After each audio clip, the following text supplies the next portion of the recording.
पास से बड़ी खबर है। कमलनाथ ने सीएम शिवराज सिंह को एक पत्र लिखा है। पत्र लिखकर याद दिलाया ओबीसी आरक्षण का मुद्दा। कांग्रेस ने ओबीसी आरक्षण 14 से 27% किया था। यह बात कमलनाथ ने कही। कोर्ट में लंबित है ओबीसी आरक्षण का मुद्दा और उस पर कमलनाथ ने याद दिलाया है कि इसकी पैरवी की जाए। इस वक्त की बड़ी खबर है, एक बड़ा मुद्दा था उस वक्त की सरकार के लिए। और मेरे सहयोगी हरीश द्विवेकर इस वक्त जुड़ गए ज्यादा जानकारी के साथ।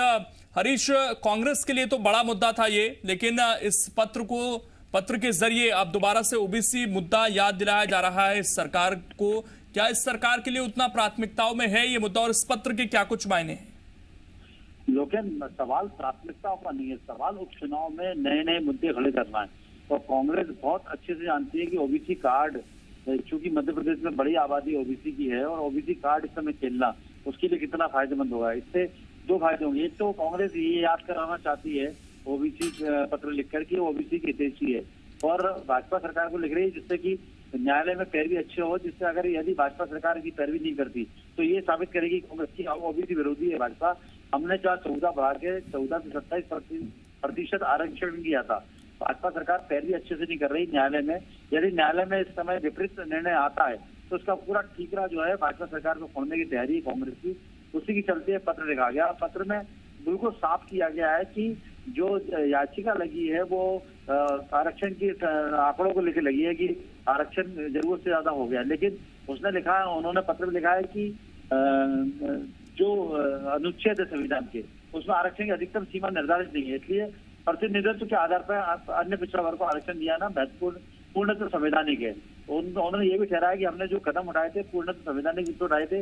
अब जो न्यायालय में चुनौती दी गई तो सरकार उसी ताकत के साथ पक्ष रखे जिससे ओबीसी को लाभ मिल सके। तो एक तरह से दो कार्ड खेल दिए, एक तरफ भाजपा को जिम्मेदार बना दिया कि ओबीसी लड़ाई लड़े वो, दूसरी तरफ ओबीसी को याद दिला दिया कि हमने उनके लिए 14 से बढ़ा के 27% आरक्षण किया था, हम उनकी हितैषी है। ऐसे में उपचुनाव है, उपचुनाव में यह मुद्दा काफी महत्वपूर्ण होगा लोगों में।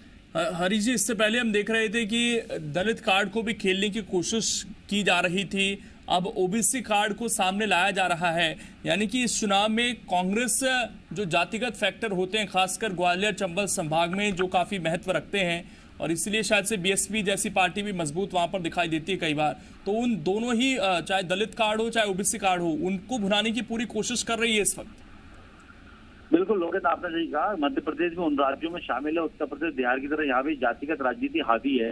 खासकर ग्वालियर चंबल में, बुंदेलखंड में, ये कुछ दो संभाग ऐसे, रीजन ऐसे हैं यहाँ पर जातिगत आधार पर ही वोट बैंक गिरते हैं।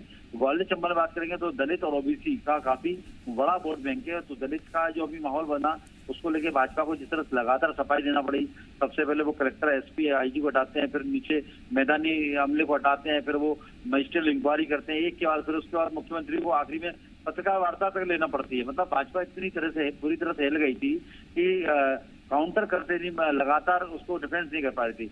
दूसरी बात करें तो यहाँ अब जो ओबीसी का नया कार्ड दिला गया है और ओबीसी को याद दिलाया गया है कि कमलनाथ सरकार ने 15 माह के अंदर जो फैसले लिए तो उसमें एक महत्वपूर्ण फैसला ओबीसी को आरक्षण देने का भी है, ये याद दिलाया गया है। ये पत्र बिल्कुल सोची समझी रणनीति से लिखा गया है और चूंकि मामला अब जल्दी सुनवाई होने वाली है कोर्ट में, इसको आने वाले समय में यदि चुनाव से पहले सुनवाई होती है। हरीश जी, मैं आपको रुकूंगा। इस वक्त हमारे साथ रजनीश अग्रवाल जुड़ गए हैं, बीजेपी के प्रवक्ता हैं। रजनीश जी, आपका बहुत स्वागत है सर। और एक पत्र आज कमलनाथ की तरफ से लिखा गया है। उन्होंने याद दिलाया है कि हमारी सरकार ओबीसी का 27% आरक्षण कर गई थी, वो कोर्ट में मामला है, उतनी ही ताकत से आप पैरवी कीजिए। इस पत्र को आप किस तरीके से देखते हैं सर? देखिए, पाखंड है, ओबीसी के उनके तमाम विधायक उनका साथ छोड़ रहे हैं। आपको पता होगा कि अभी जो 22 विधायक बाहर आए थे और बाद में 2 विधायक और आए, उसमें सर्वाधिक संख्या अनुसूचित जाति और पिछड़ा वर्ग की है। इसलिए पिछड़ा वर्ग के विधायक लगभग 9 विधायक हैं जिन्होंने कांग्रेस छोड़ी है। बड़ी तादाद में पिछड़ा वर्ग के विधायक कांग्रेस छोड़ रहे हैं। पिछड़ा वर्ग आयोग को संवैधानिक दर्जा दिलाने का केंद्र सरकार ने प्रस्ताव पारित किया लोकसभा में, राज्यसभा में कांग्रेस ने रोकने का काम किया। स्वयं मध्य प्रदेश से राज्यसभा सांसद दिग्विजय सिंह ने रोकने का काम किया। तो पिछड़ा वर्ग के विरोधी रहे हैं। दूसरी बात, आरक्षण के मामले में केस कमजोर उन्होंने किया। तमाम प्रकार से जो प्रावधान किए जो संवैधानिक व्यवस्था के तहत उनको आगे बढ़ने का काम करना चाहिए वो नहीं किया और यही कारण है कि वो हाईकोर्ट ने उसमें रोड़े अटकाए। मुझे लगता है कि ये प्रोपेगेंडा ना करें। जनता जानती है और पिछड़ा वर्ग के युवा भी भली भांति जानते हैं कि किस प्रकार का इनका व्यवहार रहा है। ये केवल थोतेबाजी है चुनाव को लेकर, और पिछड़ा वर्ग इसका जवाब आने वाले उपचुनाव की दृष्टि, क्योंकि मिनी विधानसभा चुनाव है आने वाले उपचुनाव। अभी संख्या 26 की आने वाले समय में और बढ़ सकती है, इसलिए मिनी विधानसभा चुनाव में उनको जवाब मिल जाएगा। चलिए, एक और बड़ी खबर दे रहे हैं रजनीश जी, आपकी संख्या बढ़ सकती है। अब देखना है उपचुनाव कितनी सीटों पर होता है, वो फाइनल हो जाए। आप बने रहिए हमारे साथ। सैयद जाफर जी कांग्रेस से इस वक्त जुड़ गए हैं।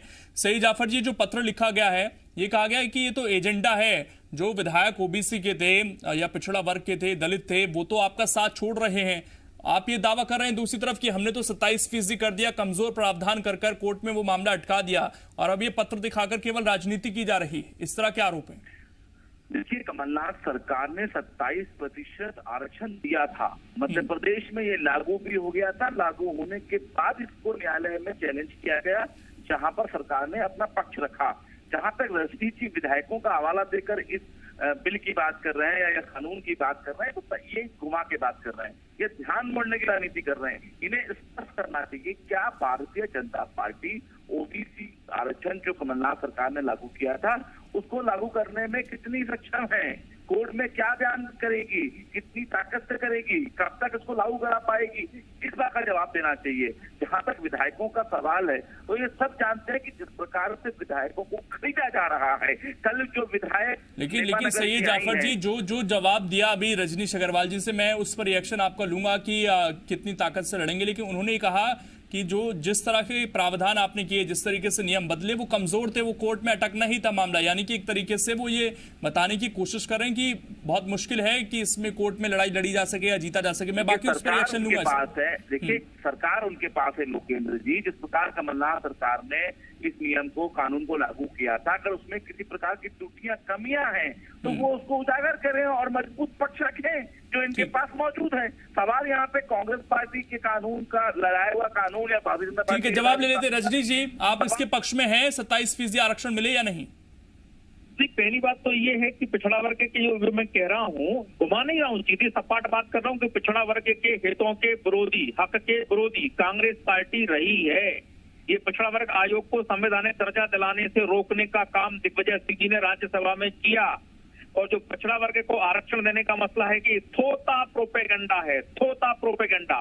इसके लिए जो जिस प्रकार के प्रावधान करने चाहिए थे नहीं किए, कोर्ट में मामला अटकना ही था, और इनके रहते हुए अटका, इनके रहते हुए अवरोध हाई कोर्ट ने दिया। उसका जवाब उन्होंने क्या दिया, वो भी जो पिछड़ा वर्ग के युवाओं के सामने है, जो पढ़े लिखे युवा हैं, भरमा नहीं सकते। तीसरी बात मैंने ये कही थी कि इस वर्ग के जो विधायक है, जनप्रतिनिधि है, वो भी इनका साथ छोड़ रहे हैं। मेरे पास समय थोड़ा सा कम है सर, अब कोई आगे आपका प्लान है इसको आगे ले जाने का, या कोई दूसरे रास्ते या प्रावधान कर कि आरक्षण बढ़ा दिया जाए? मेरा सवाल ये है सर। में होगी हाई कोर्ट की बात हाई कोर्ट में होगी, सुप्रीम कोर्ट की बात सुप्रीम कोर्ट में होगी। ठीक है सर, शुक्रिया आपका रजनीश से जुड़ने के लिए। सैयद जाफर जी आपका भी, और हमारे सहयोगी हरीश दिवेकर जुड़े हुए थे, आपका भी शुक्रिया। आगे बढ़ते